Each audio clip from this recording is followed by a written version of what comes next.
Have you ever felt alone in a room full of people? It's a peculiar sensation, isn't it? Like being adrift in the middle of a bustling crowd, feeling alone even as the world goes about its noisy business. That, my friends, is the enigma of loneliness, a state of mind that can sneak up on us in the most unexpected of situations. Loneliness is not just about being physically alone, it's an emotional vacuum, a feeling of disconnection from the world around us. And it's important to understand that this is not the same as solitude. Solitude is the act of being alone and enjoying one's own company. It's a positive, often liberating experience where we find comfort in our own thoughts and ideas, away from the constant chatter of the outside world. Loneliness, on the other hand, is an unwelcome guest. It's a sense of isolation that can be overwhelming, even in the company of others.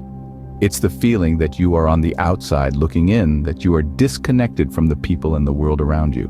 It's a silent cry for connection, a yearning for a sense of belonging that seems just out of reach. So, why do we feel this way? Well, it could be due to a variety of reasons. Sometimes it's a feeling of not fitting in, of being different from the people around us. At other times, it's the result of significant life changes, like moving to a new place, starting a new job, or losing a loved one. And sometimes it's just a feeling that creeps up on us without any apparent reason. But no matter what the cause, loneliness can be a heavy burden to bear. It can cloud our thoughts, affect our mood, and even impact our physical health. But remember, it's okay to feel lonely. It's okay to not have all the answers. What's important is that we acknowledge these feelings, understand them, and then take steps to address them. Loneliness is not a mere physical state, but a state of the mind. And it's a state of mind that we can change with understanding, compassion, and a little bit of courage.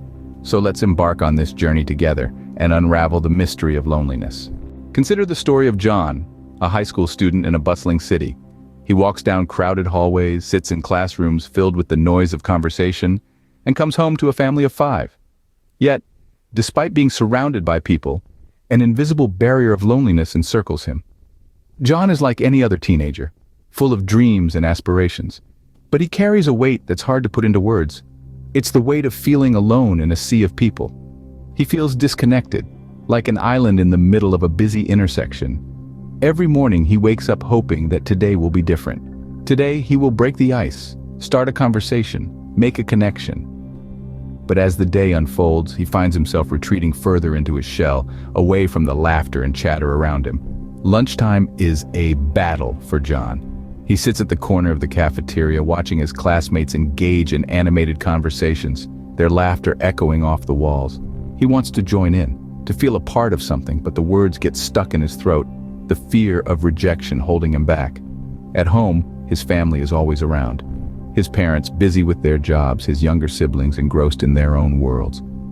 John's presence is often overlooked.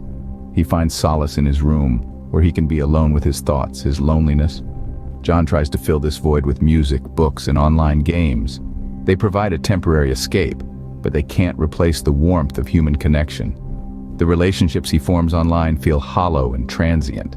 The characters in the books he reads, though comforting, are but figments of imagination. Despite the struggle, John keeps going, hoping that someday he will find what he's looking for.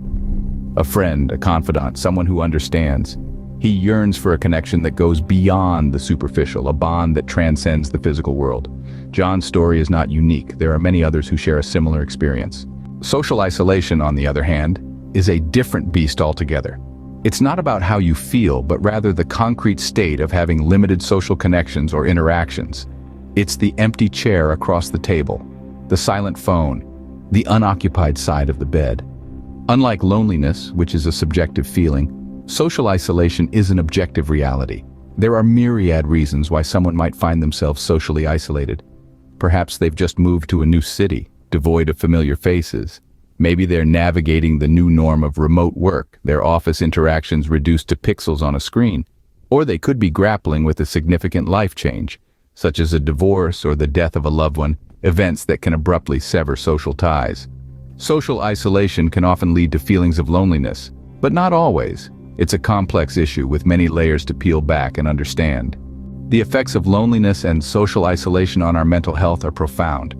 When we find ourselves alone for extended periods, the mind begins to react in unexpected ways. It's akin to a plant deprived of sunlight. It begins to wither, lose its vitality. This is when we may start to encounter various mental health issues. Depression could seep in, a heavy cloud that dims our perspective on life.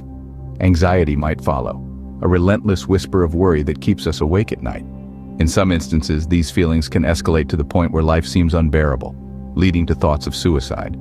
But it's essential to remember that these feelings are signals, not sentences. They're our mind's way of asking for help, and help is available.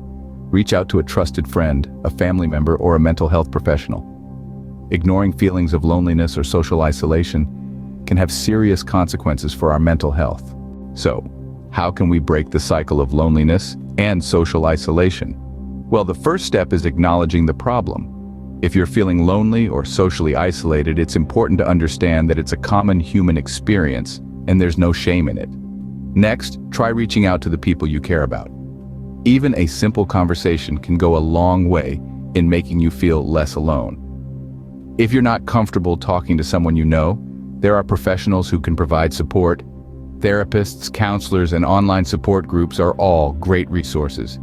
In today's digital age, connecting with others is easier than ever before. You can join online communities that share your interests, or even take up a new hobby. Remember, it's about quality, not quantity.